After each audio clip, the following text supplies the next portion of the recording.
प्रधानमंत्री श्री नरेंद्र मोदी जी के नेतृत्व में राजनीतिक विषयों की कैबिनेट समिति ने यह निर्णय लिया है कि जातियों की गणना को आने वाली जनगणना में सम्मिलित किया जाए। নমস্কার বন্ধুরা, অবশেষে জাতিগত জনগণনা শুরু হতে চলেছে আমাদের এই দেশে। কেন্দ্রীয় মন্ত্রী অশ্বিনী বৈষ্ণব তিনি গতকাল কেন্দ্রের এই সিদ্ধান্ত সম্পর্কে জানিয়েছেন।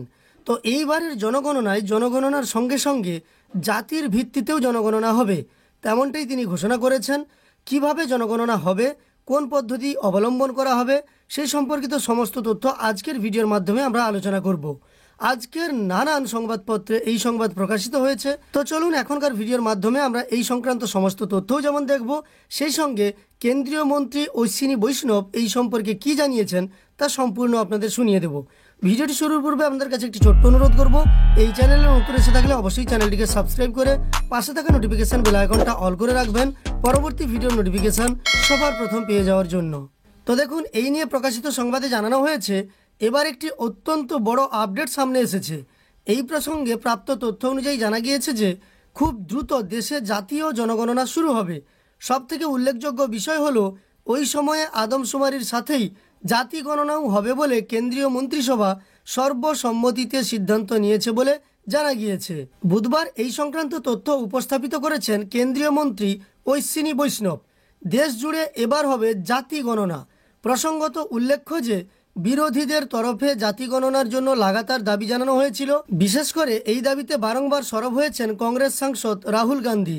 এমতো অবস্থায় এবার বিরোধীদের সেই দাবিকেই মান্যতা দিল মোদী সরকার। জানিয়ে রাখি যে বুধবার মন্ত্রিসভার একাধিক কমিটির বৈঠক ছিল, যেখানে রাজনৈতিক বিষয়ক কমিটিরও বৈঠক সম্পন্ন হয়।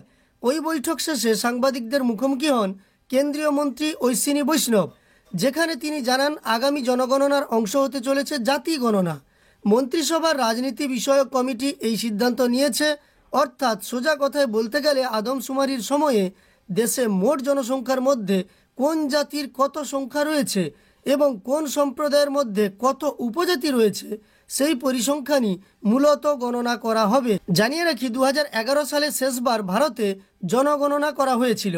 পরবর্তীকালে করোনার মতো ভয়াবহ মহামারী এবং অন্যান্য জটিলতা কাটিয়ে চলতি বছরেই নতুন করে জনগণনা শুরু হতে পারে। এদিকে আগামী জনগণনা ডিজিটাল নির্ভর হতে পারে বলেই অনুমান করা হচ্ছে। এদিকে সাম্প্রতিক সময়ে পড়শি রাজ্যে বিহারেই একমাত্র জাতি গণনা সম্পন্ন হয়েছে।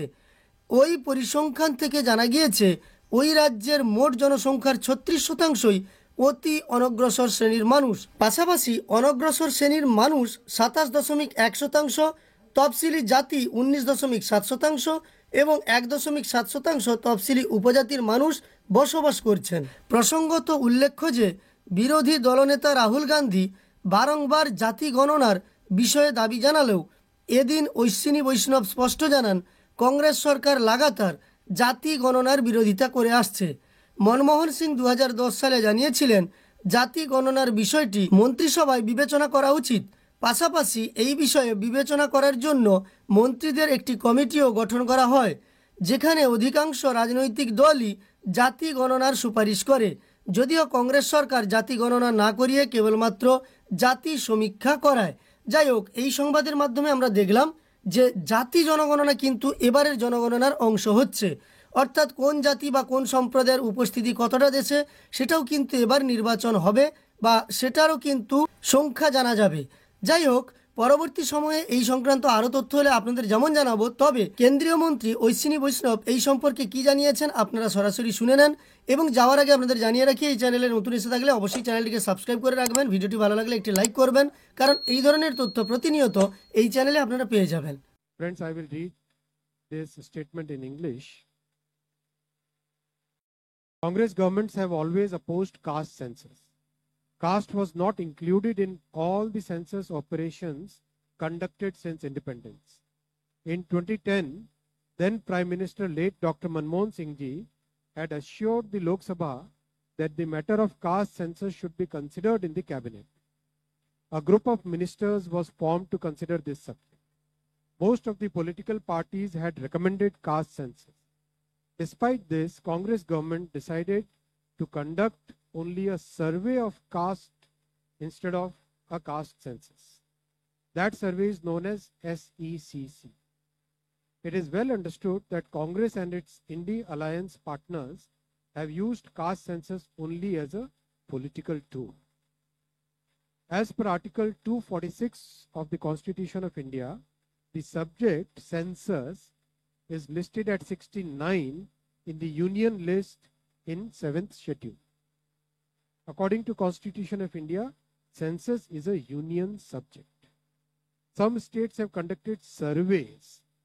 I'm repeating the word surveys to enumerate castes. Some states have done this well, while some others have conducted such surveys purely from a political angle in a non-transparent way. Such surveys have created doubts in the society. Considering all these facts and to ensure that a social fabric is not disturbed by politics, caste enumeration should be transparently included. I'm emphasizing the word transparently included in the census instead of surveys. This will strengthen the social and economic structure of our society while the nation continues to progress. Under the leadership of our Prime Minister Shri Narendra Modi ji, the Cabinet Committee of Political Affairs has decided today, that is 30th April 2025, that caste enumeration should be included in the forthcoming census. This demonstrates that a government is committed to the values and interests of a society and country. Like in the past, when a government had introduced 10% reservation for the economically weaker sections of the society without causing any stress in any section of the society. Thank you.